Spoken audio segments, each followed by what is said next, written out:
바울이 말한 복음은 무엇인가요? 예수님이 육신으로 오셔서 죽으시고 부활하신 것이라고 합니다. 그러므로 복음은 예수 그리스도 자체입니다. 그분이 오실 것을 이미 구약 때부터 약속하신 것입니다. 어떤 인간도 특수 목적을 가지고 태어난 사람은 없습니다. 태어나서 스스로 자신이 해야 할 일이 무엇인가 찾기 마련입니다. 그런데 예수님은 태어나기 전부터 소명을 안고 태어난 분입니다. 하나님은 우리가 하나님 나라 백성으로 살기를 원하십니다. 거룩 자체이신 하나님과 관계 맺기 위해 우리의 본질로는 불가능합니다. 의로워야 합니다. 그런데 하나님을 인정하면 그것이 의의 출발입니다. 이방인도 하나님을 알 수 있는 길이 전혀 없는 것은 아닙니다. 하나님이 지으신 세계를 통해 스스로를 충분히 드러내 보이셨기 때문입니다. 유대인이 모세의 율법을 잘 안다고 해서 의로워지는 것은 아닙니다. 결국 인간은 스스로 그런 의의 상태로 변화될 수 없는 존재입니다. 의는 없나니 하나도 없으며 바울이 시편을 인용해서 내린 인간 의로움의 사망 선고입니다.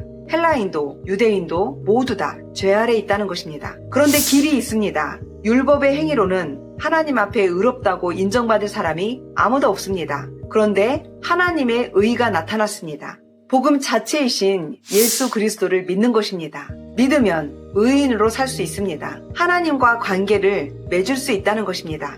이때 말하는 믿음의 의미를 어떻게 이해해야 할까요? 우리의 의롭다함을 위해 하나님께서 주도적으로 행하신 것에 대해 우리가 적극적으로 반응하는 것입니다. 모든 사람이 죄를 범해 하나님의 영광에 미치지 못하는 처지에 있었습니다. 그런데 그리스도 예수 안에서 구원을 얻었습니다. 의롭게 된 것입니다. 그것은 오로지 하나님의 은혜입니다. 바울은 아브라함을 언급합니다. 믿음으로 의롭다함을 얻은 사람의 사례입니다. 아브라함에게는 그 믿음이 의로 여겨졌다 하노라. 할례를 받아서 의롭게 된 것이 아닙니다. 그 이전에 믿음으로 의롭게 된 것입니다. 할례는 다만 믿음의 의에 대한 확증이라는 것입니다. 의롭다함을 받았다, 구원받았다고 확신하는 사람들이 많습니다. 그런데 그것이 나에게는 어떻다는 말인가? 구원 그 이전과 구원 그 이후가 무엇이 달라졌나 하는 것입니다. 여러분은 어떤가요? 우리를 구원해서 하나님 백성으로 인정한 이유가 있습니다. 백성답게 사는 것입니다. 의무이면서도 세상 사람들이 누릴 수 없는 권리입니다. 한마디로 의롭다 하심을 받은 사람들의 삶이 무엇인가 하는 것입니다. 바울은 로마서 5장 1절부터 말합니다. 그러므로 우리가 믿음으로 의롭다 하심을 받았으므로 우리 주 예수 그리스도로 말미암아 하나님과 더불어 화평을 누리고 있습니다. 하나님의 영광을 바라며 즐거워합니다. 이것이 바울의 확신입니다. 아브라함에서 아담까지 거슬러 올라갑니다. 무슨 이야기를 하려는 것일까요? 원래 인간에게 죄가 없었습니다. 그런데 아담이 죄를 지었습니다. 아담에게 죄의 형질이 새롭게 생기게 된 것입니다. 그 이후로는 태어나는 모든 인간이 죄의 본질을 지닌 것입니다. 한 사람이 순종하지 아니하므로 많은 사람이 죄인 된 것 같이 한 사람이 순종함으로 많은 사람이 의인이 되리라. 죄인의 대표가 아담이라면 의인의 대표가 바로 예수 그리스도라는 것입니다. 흔히 말하는 대표 원리입니다. 아담의 죄가 왜 내 죄냐고 이렇게 따질 일이 아닙니다. 십자가를 지지 않고도 예수님의 순종으로 우리는 의로움의 선물을 받았으니까요.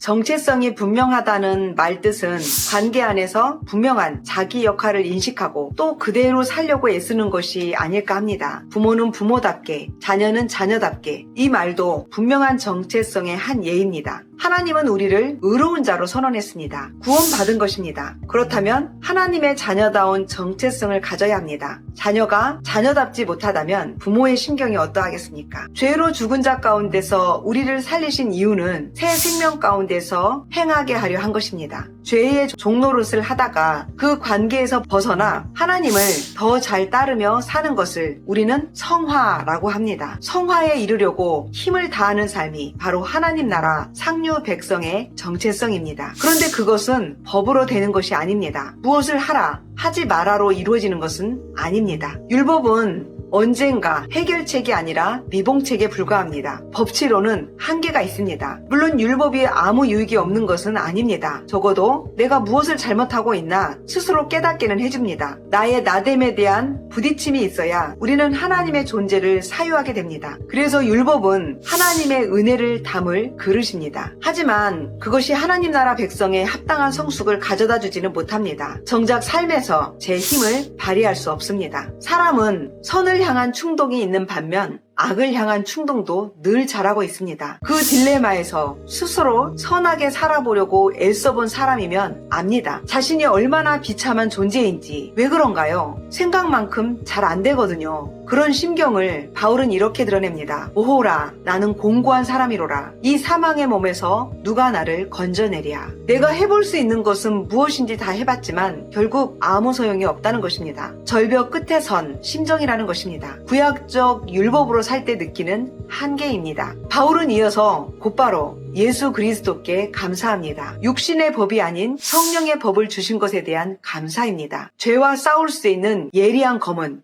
율법이 아니라 오직 성령입니다. 생명의 성령의 법이 죄와 사망의 법에서 우리를 해방합니다. 성령이 우리 안에 계셔야 하나님 나라 백성입니다. 죄에 대해 약해질 때 성령이 우리를 도우십니다. 성령이 우리를 부르셨습니다. 우리를 의롭게 하시고 나아가 영화롭게 하셨습니다. 칭의에서 성화로, 성화에서 영화로 나아가게 하십니다. 그런 우리를 누가 그리스도의 사랑에서 끊을 수 있겠습니까? 어떤 환난도, 어떤 박해도, 또 어떤 위협도 구원은 참으로 안전합니다.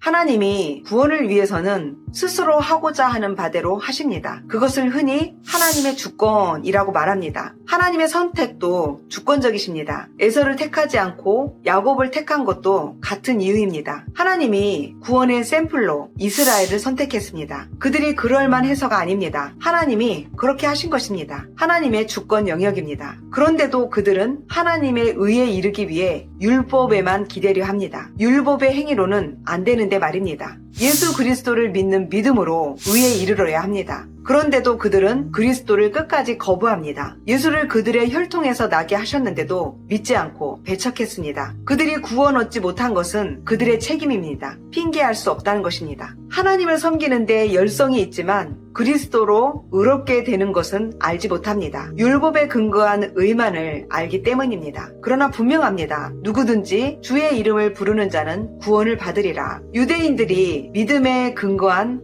구원을 깨닫기를 바울은 바라고 있습니다. 이렇게 이스라엘 백성들의 대부분이 율법에 얽매여 예수님을 거부하고 있습니다. 그러나 하나님은 그들의 구원 약속을 파기한 것은 아닙니다. 이스라엘의 남은 자들은 여전히 구원하십니다. 자녀가 마음을 닫아버려도 부모는 여전히 자녀를 향한 마음이 애틋합니다. 심지어 예수 그리스도를 핍박하던 바울 자신이 구원받은 것을 상기합니다. 이방인이 구원되었기 때문에 유대인도 하나님의 품으로 돌아올 것을 기대합니다. 구원받은 사람들의 삶은 차원이 다릅니다. 이미 하나님 나라에 속한 자이기 때문입니다. 새 생명으로 새로운 생활이 시작되는 것입니다. 그러므로 내가 하나님의 모든 자비하심으로 너희를 권하노니 너희 몸을 하나님이 기뻐하시는 거룩한 산 제물로 드리라. 이는 너희가 드릴 영적 예배니라. 하나님이 기뻐하시도록 헤아리며 사는 삶을 말합니다. 내가 하고 싶은 대로 하는 것이 좋은 것 같지만 하나님이 기뻐하시는 것을 하는 것이 최고의 삶이라는 것입니다. 그렇기 때문에 세상의 가치를 따라 사는 것은 어리석은 것입니다. 너희는 이 세대를 본받지 말고 오직 마음을 새롭게 함으로 변화를 받아 하나님의 선하시고 기뻐하시고 온전하신 뜻이 무엇인지 분별하도록 하라. 마음을 새롭게 하라고 합니다. 태도를 바꾸는 정도가 아닙니다. 지, 정, 의, 전 인격의 속사람이 새로워지는 것을 말합니다. 바울은 은혜를 강조합니다. 그렇다고 율법을 소홀히 하라는 것은 아닙니다. 그리스도인의 생활 규범을 매우 구체적으로 제시합니다. 악을 악으로 갚지 마라. 서로 화목해라. 원수를 오히려 선대해라. 율법 준수의 수준을 훨씬 뛰어넘어 거룩하게 살아야 함을 강조하고 있습니다. 세상의 권세에 대해 그리스도인은 어떤 마음을 가져야 하는가? 복종하라고 합니다. 모든 율법의 완성은 오직 사랑입니다. 사랑하면 그 안에 모든 율법이 이루어진 것과 같다고 합니다. 궁극적으로 우리는 하나님 나라에 속한 자입니다. 하나님이 다스리는 나라는 먹는 일, 마시는 일이 아닙니다. 그러면 어떤 양상이 펼쳐지는 곳인가요? 오직 성령 안에서 의와 희락이 있고 평강이 넘칩니다. 우리가 누려야 할 복이 바로 그런 것입니다. 바울은 예루살렘에서부터 소아시아와 헬라권에 있는 일루리곤까지 그리스도의 복음을 널리 전했습니다. 이제 예루살렘에 구제금을 전달한 후에는 로마로 갈 계획을 가지고 있습니다. 그리고 로마 교인들의 도움으로 서바나까지 갈 생각을 품고 있습니다.